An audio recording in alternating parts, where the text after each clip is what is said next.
لا نبي بعده. أعوذ بالله من الشيطان الرجيم. إن الذين يحبون أن تشيع الفاحشة في الذين آمنوا لهم عذاب أليم في الدنيا والآخرة. عن حذيفة رضي الله تعالى عنه قال قال رسول الله صلى الله عليه وسلم والله لتأمرن بالمعروف ولتنهون عن المنكر أو لا يوشكن الله أن يبعث عليكم عقاب ثم لتدعونه فلا يستجاب لكم. عن أبي هريرة رضي الله تعالى عنه قال قال رسول الله صلى الله عليه وسلم ما جهر في قول الربا والزنا إلا أهلوا بأنفسهم عقاب الله عز وجل.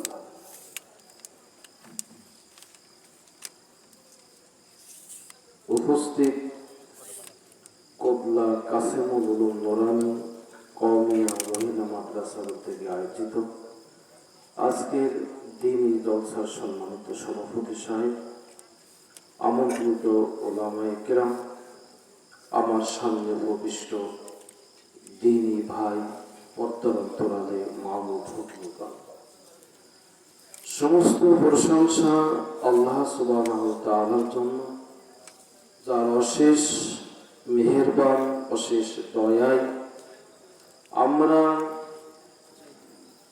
মাগরিব থেকে নিয়ে এই পর্যন্ত কোরআন ও সহিহ হাদিসের আলোচনা শুনছিলাম। আল্লাহ তাআলা আমাদেরকে এগুলি আমল করার তৌফিক দান করুক। আমিন। দরুদ ও সালাম অবতীর্ণ হোক মুহাম্মদ রাসূলুল্লাহ সাল্লাল্লাহু আলাইহি ওয়াসাল্লামের উপর। আজকের সংক্ষিপ্ত সময়ের বক্তব্যের বিষয় কিছু পাপ আছে, তার মধ্যে সংক্ষিপ্তভাবে কিছু পাপ উল্লেখ করব, যে পাপগুলোর শাস্তি দুনিয়াতে মানুষ না পেয়ে মৃত্যুবরণ করবে না, যে পাপের শাস্তি দুনিয়াতেও হবে, মরার পরেও হবে, যা কোরআন সহিহ হাদিস দ্বারা প্রমাণিত। আমরা একটু সামনের দিকে এগিয়ে বসি, মানুষ কম, সবাই কাছাকাছি বসি, ভালো লাগবে। অল্প সময়ের মধ্যে আমি আপনাদেরকে ছেড়ে দিব, কেউই উঠার চেষ্টা করবেন না। আমি আশা করি আপনার জন্য খুব গুরুত্বপূর্ণ এবং আপনার জীবনের প্রয়োজনীয় কিছু আলোচনা আপনি শুনতে পাবেন। পৃথিবীতে মানুষ পাপ করে দুনিয়াতে শাস্তি পাবে, মরার আগে পাবে। যদি না হয় তাহলে কোরআন মিথ্যা হয়, হাদিস মিথ্যা হয়। আরেকটা পাপ হলো শিরক এবং বিদআত। আল্লাহ তাআলা বলেন লাইন আশরাকু লা হাবিতা আনহুম মা কানু ইয়ামালুন। যদি সব মানুষেরা শিরক করে তাহলে সব মানুষের আমল নষ্ট হয়ে যাবে।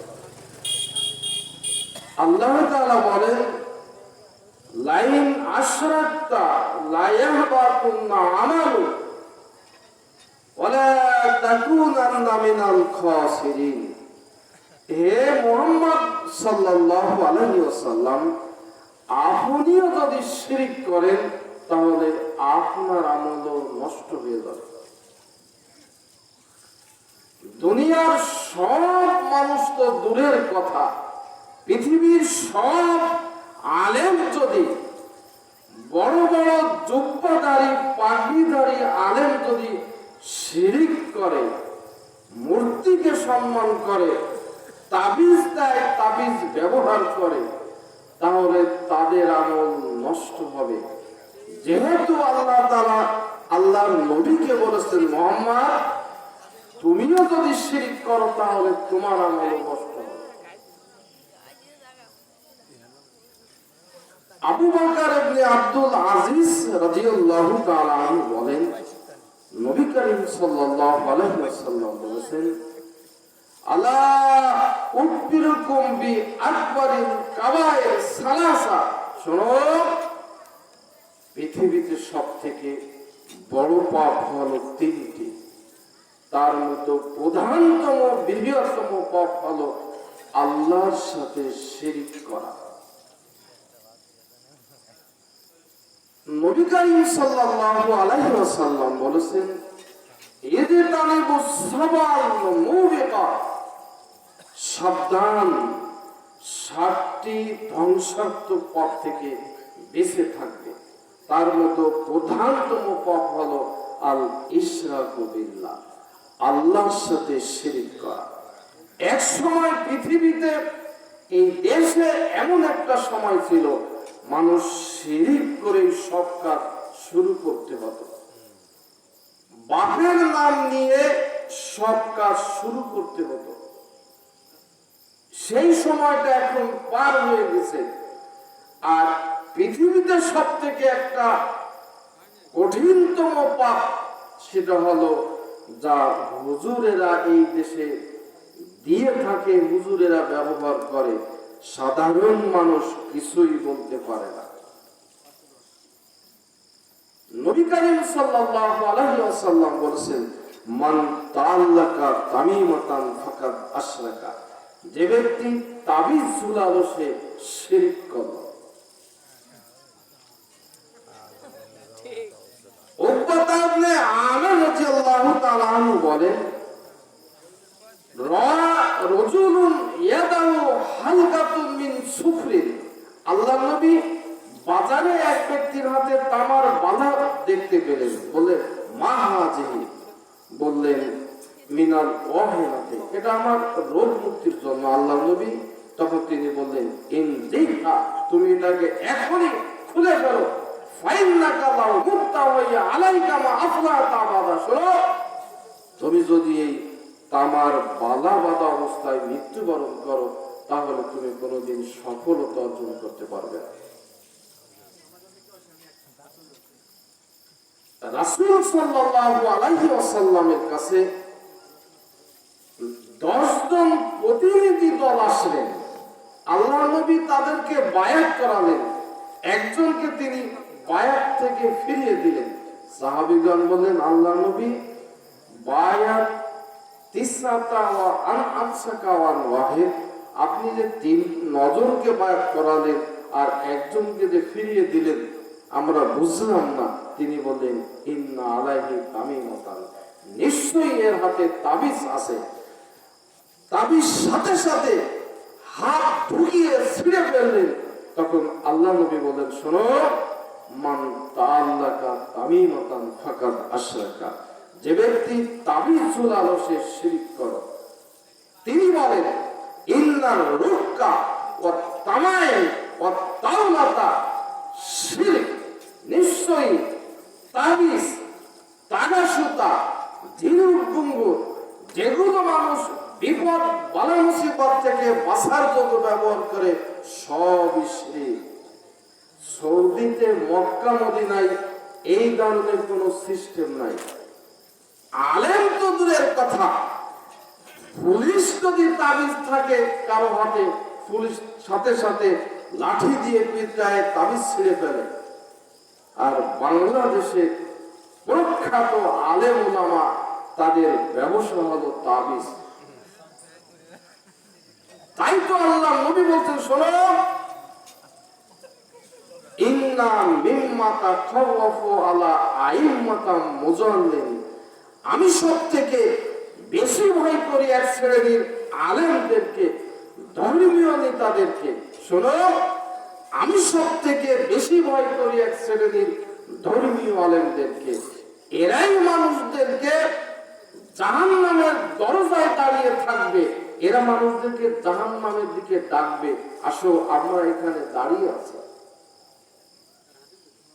ওয়াইন্না মিম্মা তাখরফু আলা আইম্মাতাম মুজাল্লিম, পথভ্রষ্ট আলেম নিজেদের পকেট ভারী করার স্বার্থে কোরআন হাদিস বুঝেও এরা এই টাকা পয়সার জন্য শিরিক করবে, বিদআত করবে। এরাই হবে সবথেকে নিকৃষ্ট জাতি।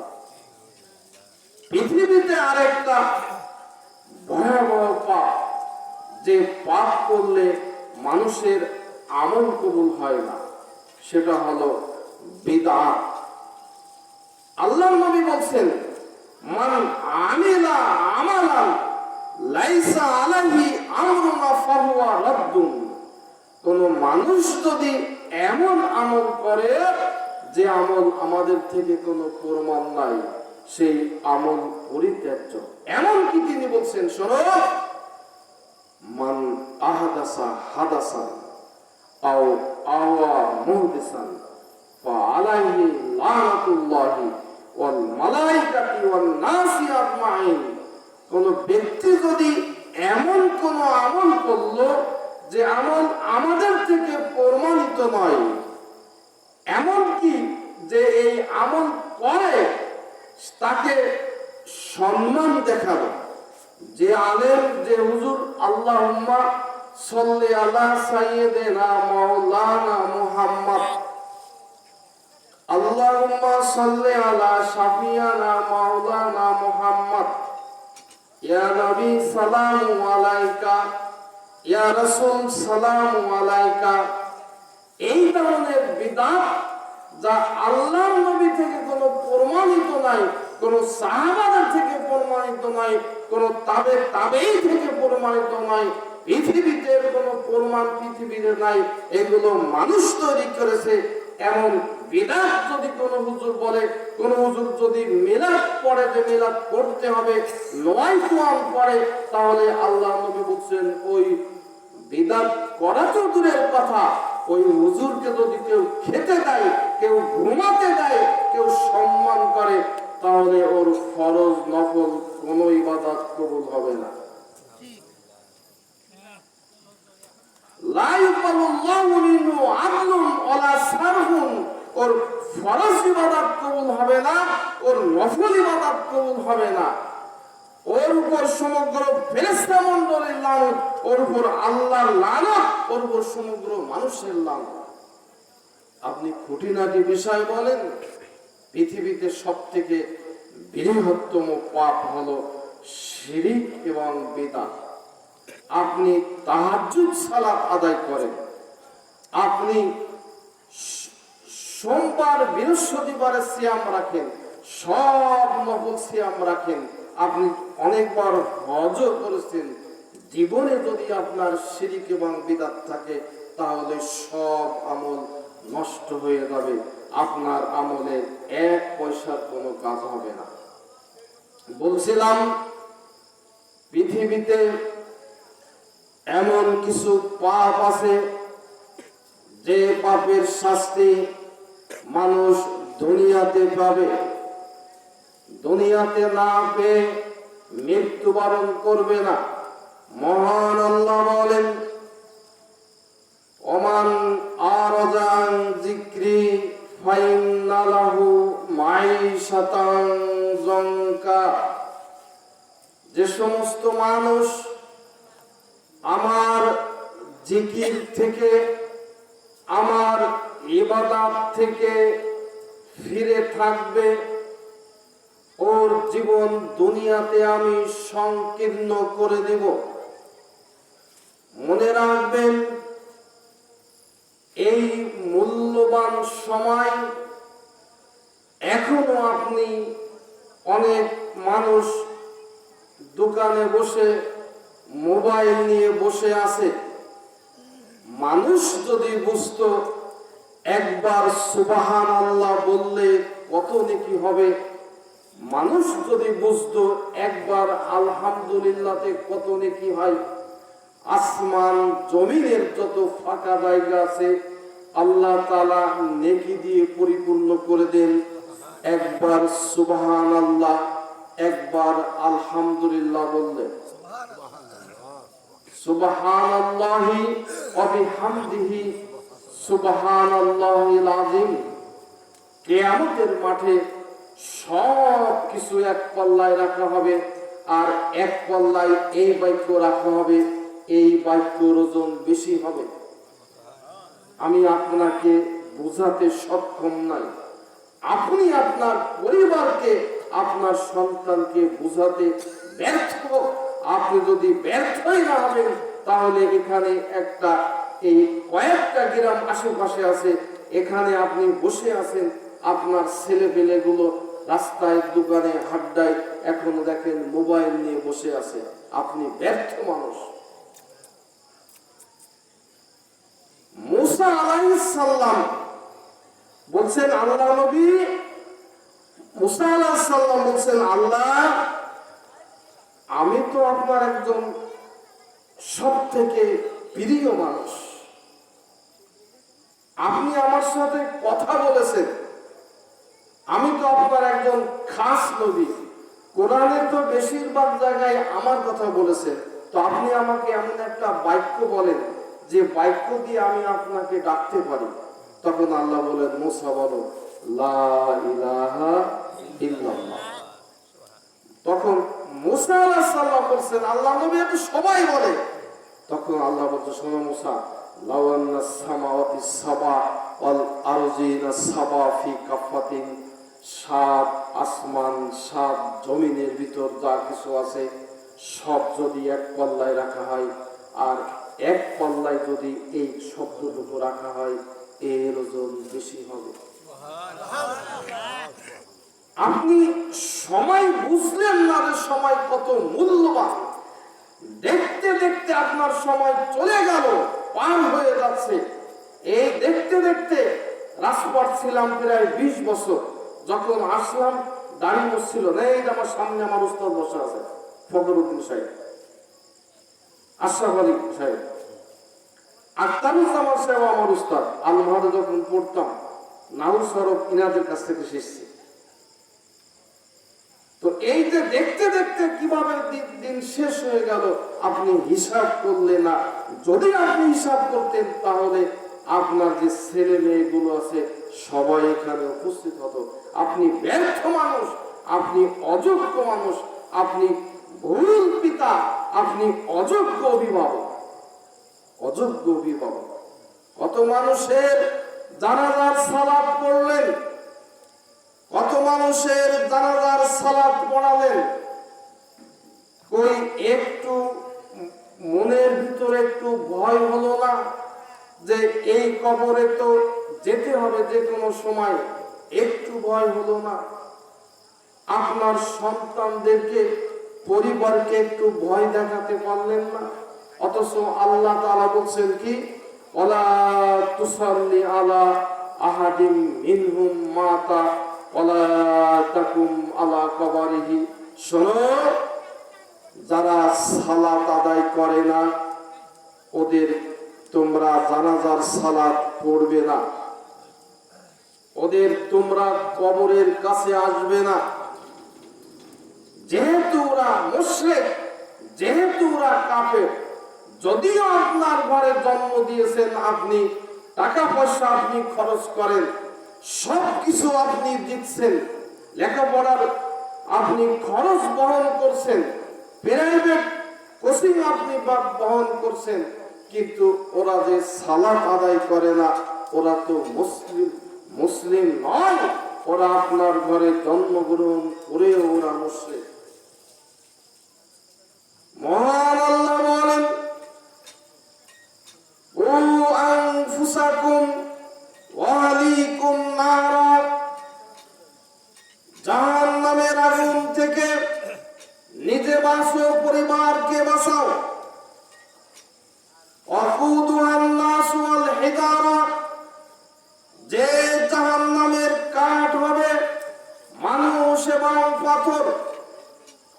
আলাইহা মালাইকাতুন গিলাদুন শিদাদুন, যে জাহান্নামে রয়েছে নির্দয় নির্মম ফেরেশতা, যে শোনে না, চোখেও দেখে না, শুধুই শাস্তি দিতে থাকে। সম্মানিত উপস্থিতি, মনে রাখতে হবে, একা একা সালাত আদায় করে একা একা ভালো সারলাম, দাড়ি টুপি পোশাক সব সুন্দর আছে, মসজিদে ফজরের সালাত আদায় করতে আসলাম, 3-4টা ছেলে মেয়ে একটা উঠলো না, একটাকেও ডাকতে হবে আমি এ কথা মনেও করলাম না, তাহলে বুঝতে হবে আপনার ভিতর ঈমান অনেক আগে উঠে গেছে, আপনার পরিবারে ঈমান বলতে কিছু নাই। মহান আল্লাহ বলেন, ওয়ামুর আহলাকা বিস-সালাত ওয়াসতাবির আলাইহা লা নাসআলুকা রিজকা। তোমার পরিবারকে আগে সালাত আদায় করাও, এরপর নিজে সালাত আদায় করো। আমি তো তোমাদের কাছে ভাত কাপড় চাই না, টাকা পয়সা চাই না, আমি তো তোমাদের রেজেক ভাত কাপড় তো আমি দিয়ে থাকি, আগে তোমার পরিবারকে সালাত আদায় করো। তাহলে আমি যদি একা একা সালাত আদায় করি, ভালো মানুষ, সবাই দেখে আমাকে ভালো মানুষ, আমি খুব নামাজি, মসজিদে আসি, তো ছেলে মেয়েগুলো তো জন্ম দিয়েছি আমি, তাহলে আপনি যদি জন্ম দিয়ে থাকেন, তাহলে ওরা যদি মসজিদে না আসে, ওরা যদি সালাত আদায় না করে, তাহলে আপনি তো ওদেরকে কেন জন্ম দিলেন, কেনই বা দিলেন? আর জন্ম যখন দিয়ে ফেলেছেন, তখন ওদেরকে সালাত আদায় করাতে হবে, তা না হলে আপনি ব্যর্থ মানুষ, আপনার জীবনের 16 আনায় নিছে। মহান আল্লাহ বলেন, ইন্নাল্লাযীনা ইউহিব্বুনা আন তাশিয়াতুল ফাহিশাতু ফিল্লাযীনা আমানু লাহুম আযাবুন আলীম ফিদ দুনিয়া ওয়াল আখিরাহ। নিশ্চয়ই যে সমস্ত মানুষ ভালোবাসে বেহায়াপনা, বাড়িতে বেহায়াপনা হচ্ছে সেটা ভালোবাসে, বাড়িতে সব সময় ডিসলাইন থাকে, 24 ঘন্টা ডিসলাইনে নগ্ন ছবি হয়, অর্ধ উলাঙ্গ ছবি হয়, ও কিছু মনে করে না। ঈশার নামাজটা পড়ে যে টুপিটা পকেটে রেখে এরপর নিজেও বসে যায়, একই জায়গা বসে আছে ছেলে মেয়ে, স্ত্রী আছে, জামাই মেয়েও আছে, পুতির বউ আছে, এক জায়গায় বসে আছে। একটা ছেলে একটা মেয়েকে জড়িয়ে ধরে বিভিন্ন ভাবভঙ্গিতে যৌন সুশ্রীমূলক কথাবার্তা হচ্ছে, আপনি কিছু মনেও করছেন না, আপনার পরিবারও মনে করছে না। আল্লাহ নবী তাই তো বলছেন, আল হায়াউ মিনাল ঈমান, লজ্জাই হলো ঈমান। যার লজ্জা নাই তার ঈমান নাই। শোনেন, আল্লাহ নবী বলছেন, আল হায়াউ ওয়াল ঈমানু করনা জামিয়া। লজ্জা এবং ঈমান একটি আরেকটির সাথে মিশে আছে। ফাইজা রুফিয়া আহাদুহুমা রুফিয়াল আখিরা। লজ্জা উঠে গেলে ঈমান উঠে যায়, ঈমান উঠে গেলে লজ্জা উঠে যায়। যদি আপনার কিছু মনে না হয়, ছেলে মোবাইলে বসে আপনার সামনে গেম খেলতেছে, আপনার সামনে টিকটক দেখতেছে, মেয়ে আপনার সামনে বসে টিকটক করতেছে, ছেলে বসে ফেসবুক চালাচ্ছে, একই ঘরে বসে আপনি দেখতেছেন, আপনি কিছু মনে করতেছেন না, ওকে বলতে হবে আপনার তাও মনে হচ্ছে না, বুঝতে হবে আপনার ঈমান বহু আগে চলে উঠে গেছে, উপরে মাটির তলে চলে গেছে। আপনি শুধু দুনিয়াতে একটা ধর, একটা শূন্য হৃদয় নিয়ে আপনি দুনিয়াতে বসবাস করছেন। ভুল বুঝেছেন আপনি। আপনার তাহাজ্জুদ সালাত, আপনার এই দান সদকা, আপনার এই তারাবির সালাত, আপনার এই সিয়াম, আপনার এই রোজা, আপনার সব কিছু ব্যর্থ, এক পয়সার কাজে আসবে না, আসবে না। কিয়ামতের দিন ওই আপনাকে বলবে যে আল্লাহ, না তো আব্বা তো কোনোদিন বলে নাই যে আসো মসজিদে আসো, সালাত আদায় করতে হবে, মসজিদে আসা। এখানে তারা আছেন, হয়তো দুই একজন আছেন বলতে পারেন, তবে অধিকাংশ মানুষ, অধিকাংশ মুসলিম আপনি মনেও করেন না তাকে বলতে হবে। যদি এটা মনে না করেন তাহলে স্কুলের টাকা পয়সা দিচ্ছেন কেন? এই সন্তান আপনাকে জাহান্নামে নিয়ে যাবে। এরা শিক্ষিত নয়, এরা মূর্খ, এরা পশু প্রাণীর মতন, এরা গরু ছাগলের মতন, এরা সব থেকে নিকৃষ্ট মানুষ। যদি তাই না হয় তাহলে এরা সব সময়, যদি মোবাইল না কিনে দেন আপনি, তাহলে ও বাড়ি থেকে বের হয়ে যায়, বাড়িতে থাকবো না, লেখাপড়া করবো না, বিষ খাচ্ছে, তারপরে ঘুমের ওষুধ খাচ্ছে, মোবাইল কিনে দিতে হবে। আপনি ব্যর্থ, আপনি এভাবে গড়তে পারেন নাই সন্তানকে, আপনি এভাবে গড়তে পারেন নাই। এমন সময় আসবে পৃথিবীতে, এখন যে সময় একটা আমরা পার করতেছি, এখন ইমান নিয়ে আমরা কিছুটা আছে, কিছুটা আছে। আল্লাহ নবী কেন বললেন যে ইয়াজহাবুনা সালিহুনাল আউয়ালু ফাল আউয়ালু, ভালো মানুষেরা দুনিয়াতে একের পর এক চলে যাবে। মুরব্বীরা যারা ছিল তারা চলে গেছে, তারা এই যে বর্তমান যে পাপের ছায়া, এই মোবাইল, এই ডিশ, এই কত কি, এগুলো তারা পায় না। এখন আমরা কিছুটা আছি, তো এরপরে তারা আসতেছে আমাদের পরে। এদের ঈমান, এদের আমল আকীদা পশু প্রাণী, শূকর বানর যেমন, এদের থেকে নিকৃষ্ট হবে। আল্লাহ নবী বলছেন যে লাই বাইতিনা কওমুন মিন হাযিহিল উম্মতি আলা তামিন ওয়া শারাবিন ওয়া লাহবিন, নিশ্চয়ই আমার উম্মতের এক শ্রেণীর মানুষ এমন হবে, এমন এক সময় আসবে, তারা রাত যাপন করবে এই নোংরা বেহায়াপনা নিয়ে, ফেসবুক, মোবাইল, ইউটিউব নিয়ে। এদের সকাল হবে শূকর এবং বানরের যে স্বভাব, এদের সেই স্বভাব নিয়ে সকাল হবে। তাহলে আল্লাহ নবী কেন এভাবে বললেন? আপনি আপনার ছেলের কাছ থেকে মোবাইলটা নিয়ে যান, যে তুই আর মোবাইল পাবে না, মোবাইলটা ভেঙে ফেলে। কই কেমন সাহস আপনি দেখান তো। যদিও আপনি ভাঙ্গেন, ওই কয়েকদিন আগে মনে হয় ঈদের আগে না পরে দেখলাম যে বাপ মোবাইল নিয়ে গেছে ছেলের কাছ থেকে, সেই অপরাধে পিতা সালাত আদায় করতেছে, পিছন থেকে কোপ দিয়ে পিতাকে দুনিয়া থেকে বিদায় করে দিয়েছে। এমন সন্তান এই আমাদের এলাকাতে আছে, এই কুদলা কুমিরডাঙ্গাতেও এমন সন্তান আছে। আপনি একটু খোঁজ নিয়ে দেখেন কিভাবে আপনি বাঁচবেন। যদি বাঁচতে হয় আপনাকে এখন থেকেই যে সন্তান জন্ম নিয়েছে ওকে দিনই শিক্ষা দিতে হবে। আলহামদুলিল্লাহ, একটা মহিলা মাদ্রাসা এখানে আছে, আল্লাহর নিয়ামত। আল্লাহ নবী বলছেন আর দুনিয়া কুল্লুহা মাতা, দুনিয়ার সব কিছু হলো সম্পদ। খায়রুল মাতা দুনিয়ার মারাতুস সালেহা, পৃথিবীতে যত সম্পদ আছে তার থেকে শ্রেষ্ঠ সম্পদ হলো একটা নেককার মা, একজন নেককার মহিলা। একজন মা যদি, একটা মহিলা যদি খারাপ হয়ে যায়, একটা পরিবার জাহান্নাম হয়ে যায়, একটা সমাজ জাহান্নাম হয়ে যায়। একটা মহিলা গোটা পরিবারকে, গোটা সমাজকে, গোটা জাতিকে জাহান্নামে নিয়ে যেতে পারে একটা মহিলা। আল্লাহ নবী তাই তো বলছেন, শোনো,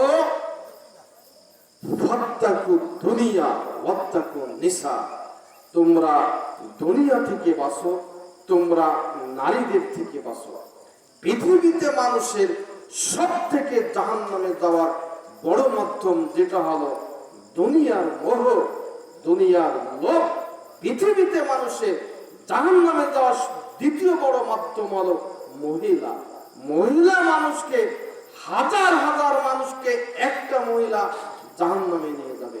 আল্লাহ নবী তিনি বললেন যে শোনো, আমি যখন মেরাজে গেলাম তখন দেখলাম শুধু মহিলা আর মহিলা, জাহান্নামে উকি দিলাম শুধু মহিলা আর মহিলা। কেন? বললেন শোনেন, মহিলা এক যে ও অকৃতজ্ঞ, সারা বছর শাড়ি কাপড় কিনে দিলেন।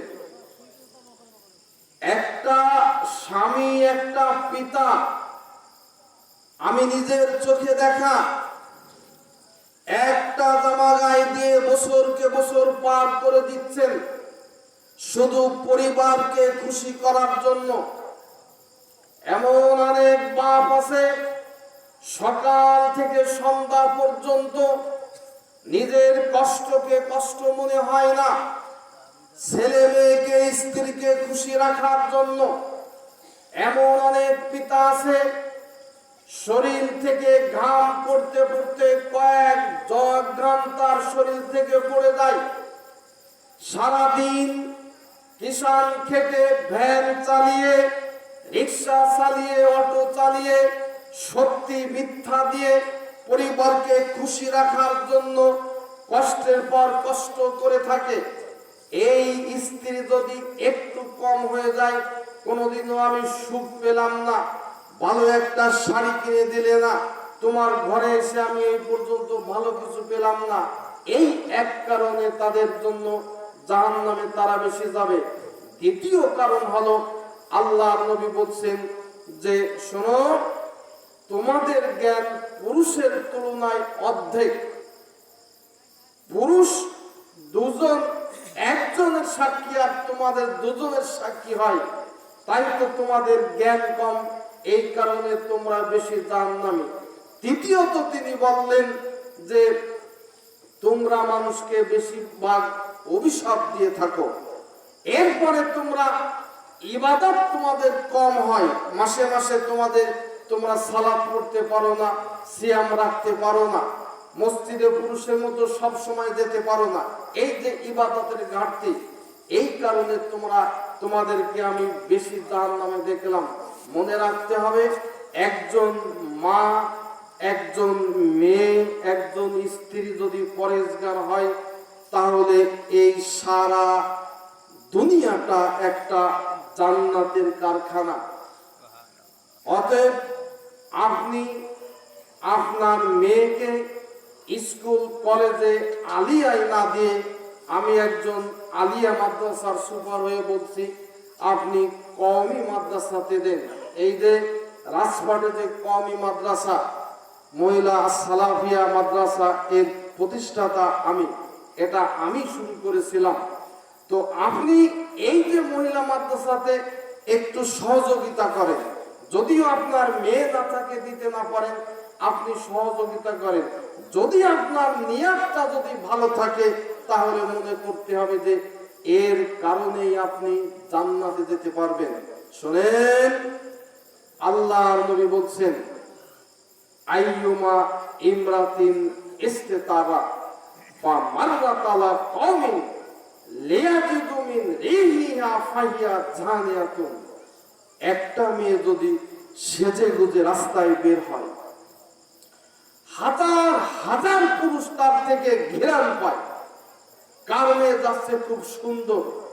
আল্লাহ নবী বলছেন যে যত পুরুষের সাথে সাক্ষাৎ হবে, তত পুরুষের সাথেও ব্যভিচার করেছে। আল্লাহ নবী বলছেন যে ফাত্তাকু দুনিয়া, তোমরা দুনিয়া থেকে বাঁচো, তোমরা নারীদের থেকে বাঁচো। আল মারাতু তুকবারু ফি সূরাতি শায়তান ওয়া তুদবিরু ফি সূরাতি শায়তান। নারী সেজে গুজে রাস্তায় বের হয়, ও একটা শয়তান, ও সারা মানুষকে ধোঁকা দিতে থাকে, সারা মানুষকে জাহান্নামে নিয়ে যেতে থাকে। আপনার এই মেয়েটা বোরকা পরে, এত সুন্দর ঢিলে ডালা বোরকা পরে এই মাদ্রাসাতে যাবে আসবে, দেখলে মনে হয় একজন জান্নাতি মহিলা। অতএব আমি বলছি, আপনার যথাসম্ভব আপনি মহিলা মাদ্রাসাকে সহযোগিতা করতে হবে। আপনার নিয়ত খালেস থাকতে হবে, একটা মেয়েকে যদি পরেজগার করা যায় তাহলে সারা পৃথিবীটা জান্নাতের টুকরো হয়ে যায়। সম্মানিত উপস্থিতি, বলছিলাম বেহায়াপনা, অশ্লীলতাকে ভালোবাসলে এর শাস্তি মরার আগে হবে। মহান আল্লাহ বলেন, অমিনান নাসি মাইয়াশতারি লাহওয়াল হাদিসি লিউযিল্লান সাবিলিল্লাহ, যে সমস্ত মানুষ অজ্ঞতাবশত না বুঝে শুনে গান বাদ্যকে ক্রয় করে, ওয়াত্তাখিযাহা হুজুয়া, এইগুলো নিয়ে হাসি আনন্দ ফুর্তি করে, উলাইকা লাহুম আযাবুম মুহিন, এদের জন্য থাকবে মহা যন্ত্রণাদায়ক শাস্তি। মনে রাখতে হবে, গান বাদ্য ছেলে মেয়ে যদি করে থাকে, নোংরা বেহায়াপনা যদি আপনার পরিবারের মধ্যে থাকে, আপনাকে অবশ্যই ধমক দিতে হবে, ধমক দিয়ে বন্ধ করে দিতে হবে, তা না হলে আপনার ইবাদত কবুল হবে না। এর শাস্তি দুনিয়াতে মরার আগেই হবে। আবু বকর ইবনে আব্দুল আজিজ রাদিয়াল্লাহু তাআলা আনহু বলেন, নবী করিম সাল্লাল্লাহু আলাইহি ওয়াসাল্লাম বলেছেন, কুল্লু যুনুবিন ইউআখিরাল্লাহু মিনহা মা শাআ ইলা ইয়াউমিল কিয়ামাহ, সব পাপের শাস্তি মরার পরে হবে, তবে ইল্লাল বাগা, জুলুম নির্যাতন, এর শাস্তি দুনিয়াতে হবে। পৃথিবীতে যদি কারো উপর জুলুম করে থাকেন, ক্ষমতায় ছিলেন 18 বছর, 16 বছর ক্ষমতায় ছিলেন, ক্ষমতার দাপট দেখিয়ে আপনার প্রতিবেশীর উপর জুলুম করেছেন, অন্যায়ভাবে মামলা দিয়ে, কেস দিয়ে, প্রতারণা করে দফায় দফায় আপনি আপনার ভাইকে হয়রানি করেছেন, এর শাস্তি মরার আগে পেতে হবে। আওয়ামী লীগ সরকার, স্বৈরাচার শেখ হাসিনা কোনোদিন চিন্তাও করে নাই এত বিশাল ক্ষমতা, এত বিশাল দাপটে সারা দেশে সারা পৃথিবীতে চড়ে বেরিয়েছে, এমন অপমান হয়ে, এমন লাঞ্ছিত হয়ে দেশ থেকে বিদায় নিতে হবে কোনোদিন হিসাবও করে নাই। আল্লাহ বলছেন, শোনো, জুলুম নির্যাতন করলে এর শাস্তি দুনিয়াতে পেতে হবে, পেতে হবে, অবশ্যই হবে। আল্লাহ নবী বলছেন, ইত্তাকি দাওয়াতাল মাজলুম, মাজলুমের বদদুয়া থেকে বেঁচে থাকো, ফাইন্নাহু লাইসা বাইনাল্লাহি ওয়া বাইনাহু হিজাব, নিশ্চয়ই আল্লাহর মধ্যে এবং মাজলুমের মধ্যে কোনো হিজাব থাকে না, কোনো পর্দা থাকে না, কোনো মাধ্যম থাকে না। সরাসরি যদি কেউ বলে যে আল্লাহ আমার গায়ে শক্তি নাই, টাকা নাই, পয়সা নাই, আমি তোমাকে বলে রাখলাম, এই যে জুলুম, এই যে নির্যাতন, বিনা কারণে আমাকে হয়রানি করলো, আমাকে একটা থাপ্পড় মারলো, তুমি দেখো এর শাস্তি মরার আগে হবে, হতেই হবে, হবেই হবে। নবী করিম সাল্লাল্লাহু আলাইহি ওয়াসাল্লাম বলেন, ইত্তাকি দাওয়াতাল মাজলুম, শোনো, মাজলুমের বদদুয়া থেকে বেঁচে থাকো। কান্নাহা ইয়াসআদু শারারাতুন, মাজলুমের বদদুয়া আগুনের ফুলকির ন্যায় আকাশে উঠতে থাকে, যে কোনো মুহূর্তে তোমাকে গ্রাস করে ফেলবে। তিনি বলেন, ইত্তাকি দাওয়াতাল মাজলুম কান্নাহা ইয়াহমিলুল গমাইম, মাজলুমের বদদুয়া থেকে বেঁচে থাকো। মাজলুমের বদদুয়া আকাশের মেঘমালার সাথে চলতে থাকে, যে কোনো সময় তোমাকে ঘায়েল করবে। সম্মানিত উপস্থিতি, দ্বিতীয় বাক্য আল্লাহ নবী বললেন, উকুকুল ওয়ালিদাইন, মা বাবাকে কষ্ট দিলে এর শাস্তি মরার আগে পেতে হবে। তিনি বলেন, লা ইয়ারুদ্দুল কদরে ইল্লা দোয়া, দোয়া মানুষের ভাগ্যকে পরিবর্তন করে দেয়। ভাগ্যে লেখা আছে আমি জাহান্নামী, আমি একজন খারাপ মানুষ, এটা আমার ভাগ্যে লেখা আছে। আল্লাহ নবী বললেন, তুমি বলতে থাকো সব সময় সুবহানাল্লাহ সুবহানাল্লাহ, আলহামদুলিল্লাহ, সব সময় তুমি আল্লাহকে ডাকতে থাকো, তোমার তাকদীর পরিবর্তন হবে। আর তুমি পিতা মাতার সাথে ভালো আচরণ করো, আত্মীয় স্বজনদের সাথে ভালো আচরণ করো, তাহলে তোমার রিজিক বৃদ্ধি পাবে, তোমার টাকা পয়সা বেড়ে যাবে, তোমার আয় ইনকাম বেড়ে যাবে, তোমার হায়াত বেড়ে যাবে। মনে রাখবেন, মা বাবা যদি দুনিয়াতে অখুশি থাকে, হায়াত কমে যায়, রিজিক কমে যায়, টাকা পয়সা কমে যায়, বিপদ নেমে আসে দুনিয়াতে, জীবনের মানুষের অশান্তি নেমে আসে। যতই আপনি মনে করছেন যে স্ত্রীকে খুশি রাখতে মা বাবার সাথে আপনি দুর্ব্যবহার করছেন, সুন্দরী স্ত্রী চলে যাবে বাপের বাড়ি, তাই তো স্ত্রীকে খুশি রাখার জন্য মাকে একটু বেশি কথা বললেন, বাবাকে একটু বেশি কথা বললেন, তাহলে মনে রাখতে হবে এই শাস্তি দুনিয়াতে পেতে হবে। এই শাস্তি অবশ্যই হবে, মরার আগে হবে, তা না হলে কোরআন মিথ্যা হবে, হাদিস মিথ্যা হবে। আল্লাহ নবী, আমি যুদ্ধে যেতে চাই, আপনি একটু আমাকে অনুমতি দিন।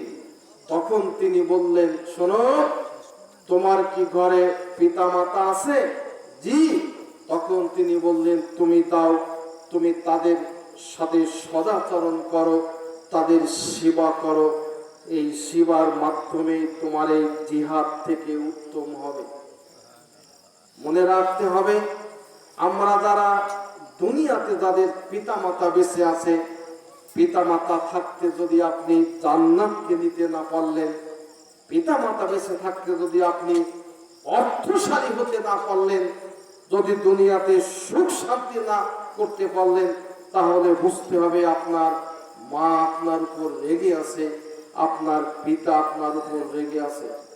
নবী করিম সাল্লাল্লাহু আলাইহি ওয়াসাল্লাম বলেন, ইয়া মাশারাল মুসলিমুন, হে মুসলিম সম্প্রদায়, ইত্তাকুল্লাহ, তোমরা আল্লাহকে ভয় করো, ওয়াসিলু আরহামিকুম, তোমাদের মধ্যকার সম্পর্ক, ভাই ভাই সম্পর্ক, বোনে ভাই সম্পর্ক, চাচা ভাইপো সম্পর্ক, প্রতিবেশীর সাথে সম্পর্ক, বাপ বেটার সম্পর্ক, এগুলোকে তোমরা ঠিকভাবে রাখো।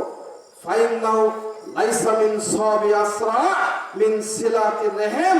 শোনো, পৃথিবীতে যত দ্রুত বাপ বেটার সম্পর্কের নেকি যত দ্রুত আল্লাহর কাছে পৌঁছায়, চাচা ভাই বেটার সম্পর্কের দূরত্ব যত, নেকি যত দ্রুত আল্লাহর কাছে পৌঁছায়, ভাইপো ফুফু মা খালার সাথে ভালো আচরণের নেকি যত দ্রুত আল্লাহর কাছে পৌঁছায়, প্রতিবেশীর সাথে ভালো আচরণের দ্রুত যত, নেকি যত দ্রুত আল্লাহর কাছে পৌঁছায়, সালাত সিয়াম হজ যাকাতের নেকি এত দ্রুত আল্লাহর কাছে পৌঁছায় না।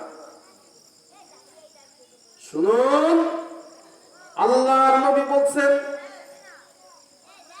ফাইন্নাহু লাইসা মিন সাবি আসরা মিন সিলাতির রহিম ওয়া ইয়াকুম হুকুকুল ওয়ালিদাইন।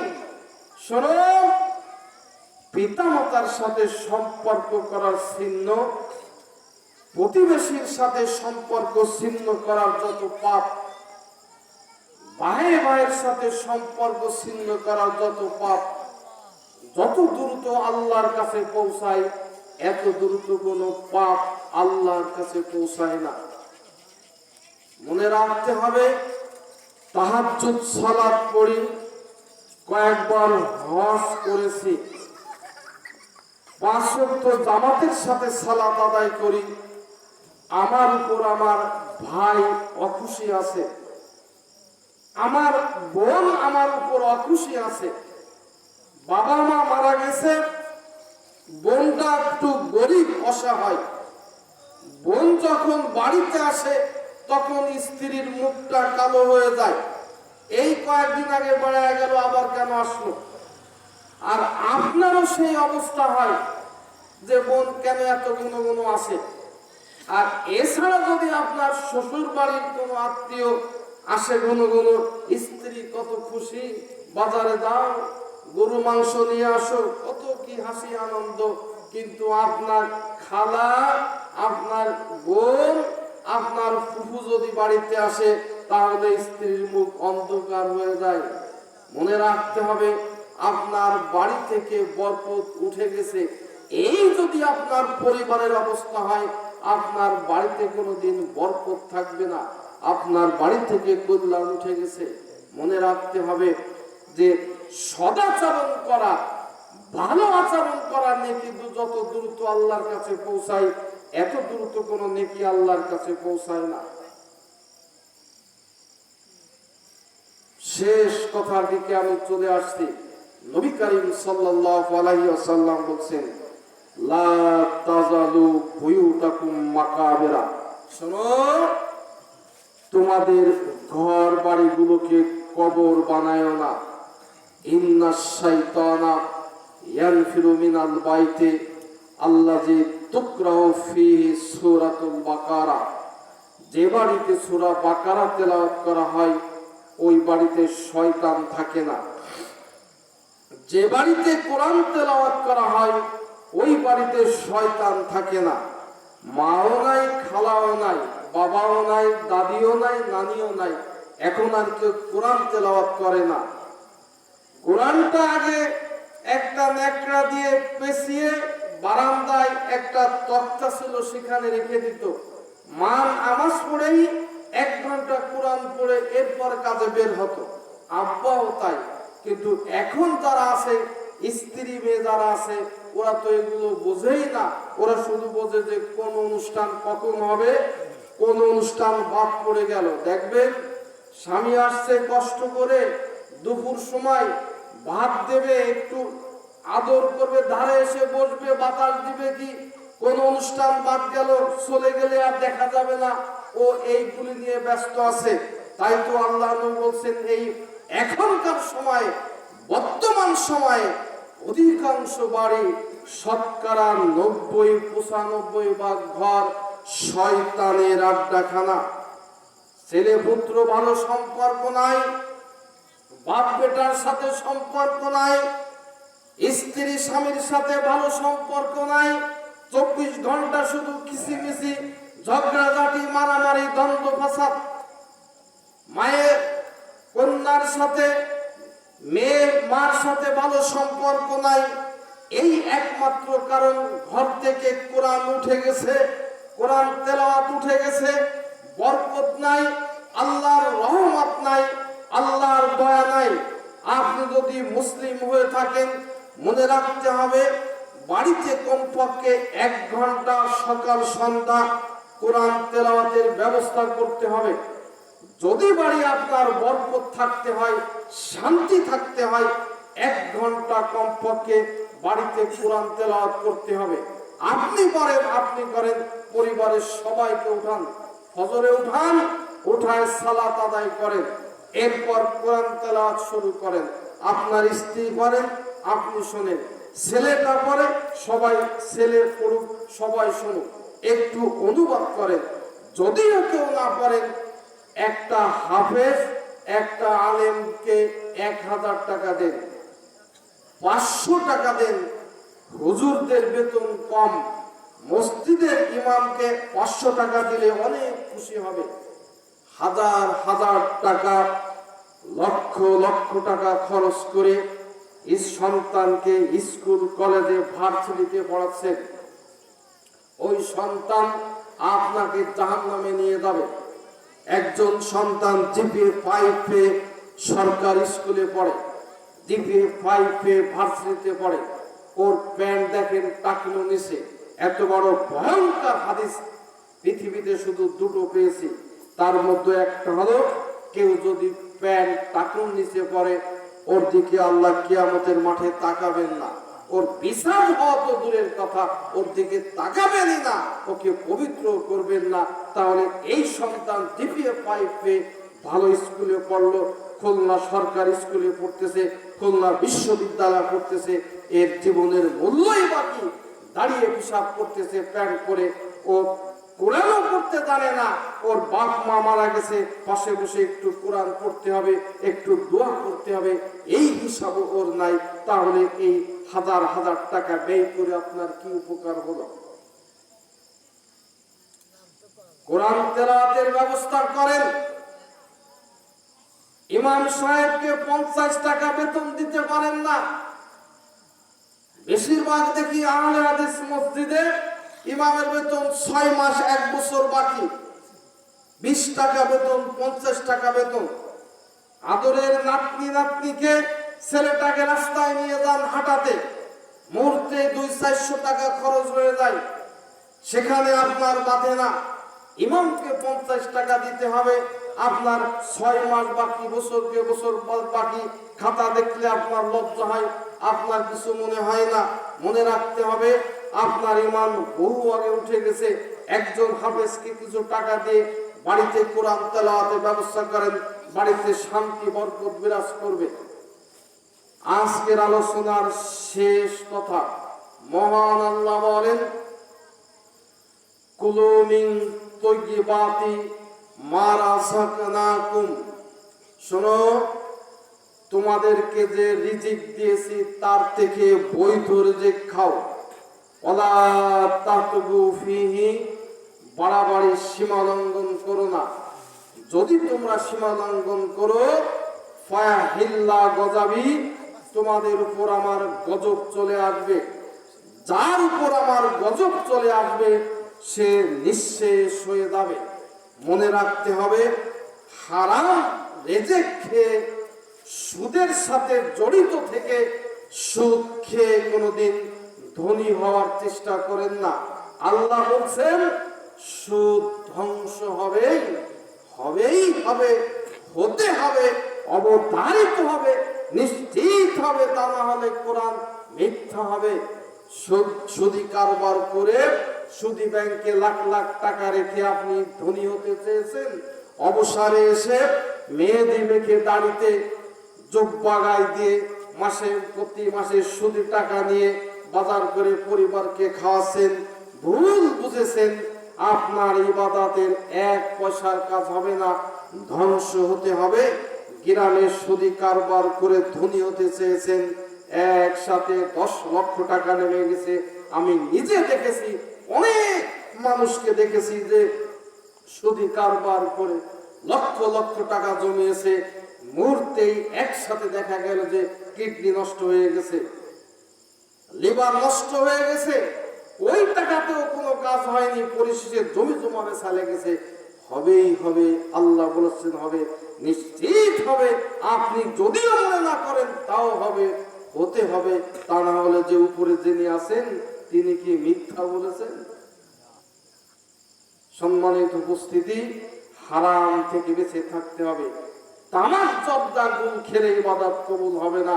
হুজুর যত বড় হোক না কেন, যত বড় বিজ্ঞ হোক না কেন, আমি আপনাকে প্রমাণ দিতে বাধ্য, তামাক জর্দা গুল খেলে ইবাদত কবুল হবে না। তামাক জর্দা থেকে ফিরে আসতে হবে। যেখানে ডাক্তার বলছে যে তামাক খেলে ফুসফুস নষ্ট হবে, বিড়ি খেলে ফুসফুস নষ্ট হবে, আর আপনি বলছেন এটা মাকরু, এটা হুজুর তৈরি করেছে খাওয়ার জন্য, এগুলো থেকে বেরিয়ে আসতে হবে।